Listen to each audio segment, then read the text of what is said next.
What's up, everybody? This is Zach with the Nerd Cave Network, and today I'm bringing you my review of Oathbreaker. This is episode 3 of season 6 of Game of Thrones, and there was a lot in this episode, so if you have not seen it yet, please go do so right now before you watch this video. Just put it on pause, go watch it.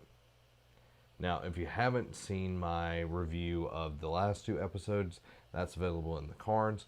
You can also check out our awesome interviews that we've done from Game of Thrones cast members, from Renly Baratheon to Sir Loras Tyrell, to Daniel Portman. Just a really great interviews that we did a few years ago with those guys. So check those out, please. But let's jump into Oathbreaker, episode 3. Start off with Jon Snow. Jon Snow comes back to life. We saw that at the very end of last episode, and we get to see him coming back to life and just speechless, okay? You see Davos sitting there, you just hear the heavy breathing, and you're wondering what's going on. And you see Jon try to stand up and him put his coat over him, and they start asking questions, what's going on, what are you feeling and everything, and he's like, I was murdered, and just trying to imagine that you were murdered, but you're back to life, okay? Somebody murdered you. That is a hard pill to swallow. Now, Davos ask him, what was it like or whatever, and Jon says there was nothing. After he died, there was nothing, and I don't know, knowing, going from being alive to being completely dead and there's nothing, and then coming back into existence, you lose something. You know what the afterlife is going to be like, at least in this universe or whatever. So you know that once you're gone from this mortal coil, there's nothing there for you. So that takes a toll on somebody. Now, the whole thing, I'll get into this a little bit later, but what happens at the end of the episode is pretty interesting, and I can't wait to see what they do with it, explore this idea a little bit more. But another big thing that the whole Oathbreaker kind of works itself in throughout the whole episode. Either people breaking their oaths or people that were Oathbreakers at some point in time. Now, Daenerys, she is taken to Vos Dothrak. Sorry, I'm butchering that name. And she is brought in front of the wives of the dead Khals. And the High Priestess is not really impressed with her, but she also understands the feeling, what's going on. She was, the wife of a Khal that was supposed to take over the world, just like Drogo was supposed to take over the world and everything. And she sympathizes with Dany. She's not out to prove a point or anything, but she, lays down what is going to happen, that they're going to vote on if she either lives there or she dies, pretty much. That's her 2 options, really. So it's interesting that it's not, okay, well, she's being punished, that this person's trying to make an example of her, but it's about her being kind of caring in a way, a stern way, but still caring. But the whole reason why she's being punished is because, she left and went to the world. She didn't go to Vos Dothrak. I think I'm butchering that completely. So, but that part of the story is kind of teetering here and there. But it's interesting to see that caring from somebody that you wouldn't think would be there. We get to see a vision that's pretty interesting. That's been kind of the lore of this whole thing between, it's this sword fight between Ned Stark and his men and the last King's Guard of the Mad King. And we've heard this story that, Ned destroyed the Sword of the Morning and, killed him and everything. But, the reality of the situation that, Ned was this person that embodied embodied, this upstandingness, this pride, this sense of honor. But in this fight, Ned was fixing to lose, and one of his men stabs, the Sword of the Morning in the back and kills him, is killing him, and then Ned finishes him off. It's kind of a chink in the armor, that, there's some kind of, Ned loses some credibility there that he was this sense of honor, but at the same time, he's trying to get to Liliana, which is his sister, in the tower there. So it's an interesting thing. I wonder how far they're going to go down this path. I wonder what they're going to reveal once we get into the tower. Now, this is all from the Three-Eyed Crow taking Bran back into time and showing him what is going on. One thing that I thought was pretty interesting is the Three-Eyed Crow is over 1,000 years old, is over 1,000 years. And he had been sitting in that tree, and the roots have grown into him or whatever, and he's been waiting for Bran that whole time. I thought that was pretty interesting, that Bran is a very big part of this story. Now, we're going over to where Roose Bolton was. Last episode we saw him kill his father, kill his stepmother, and the baby that they just had. Pretty violent kind of stuff.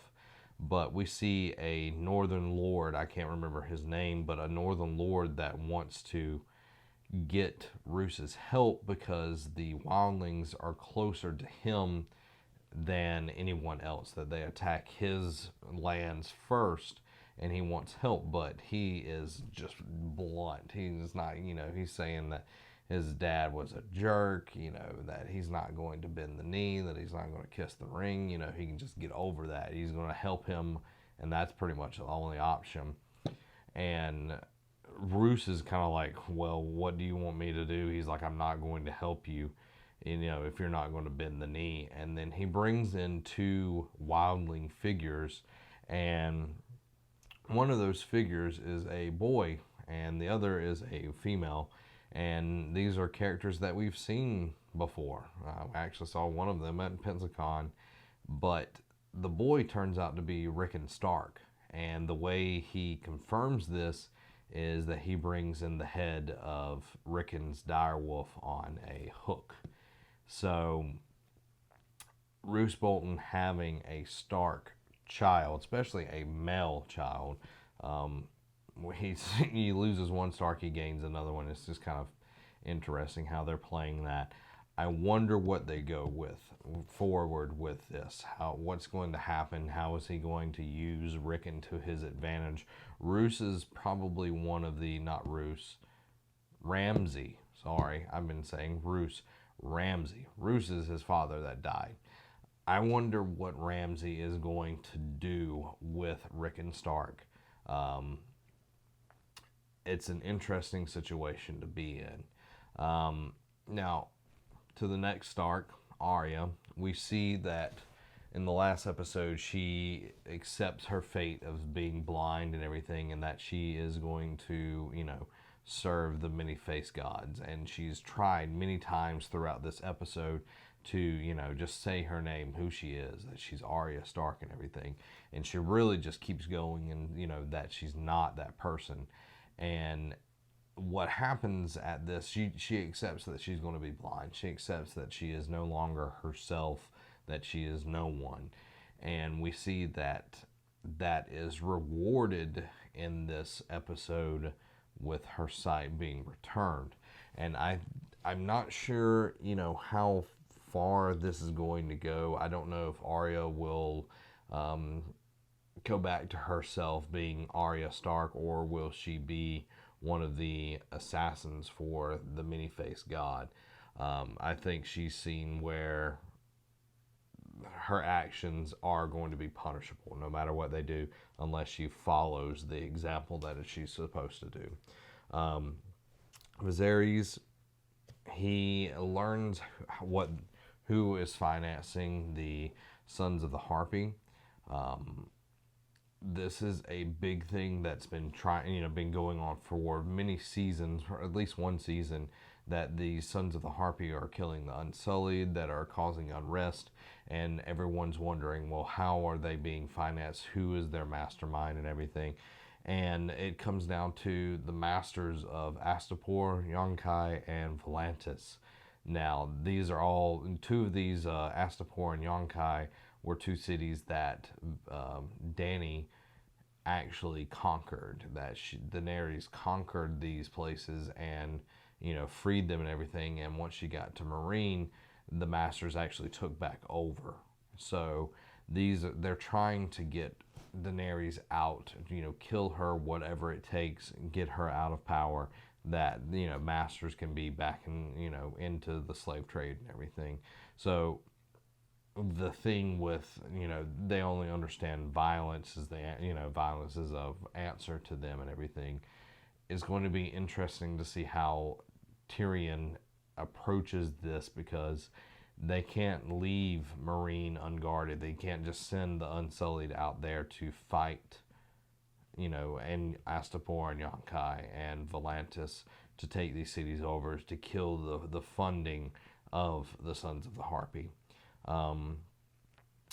Now, we're going back to what happened at the very end with Jon Snow, where he kills all of the traitors. Now, this is a big moment where he listens to each one of them to give them their last words and everything. And Alistair Thorne, pretty much exactly what I thought he would say. He's like, I'm not sorry for what I did.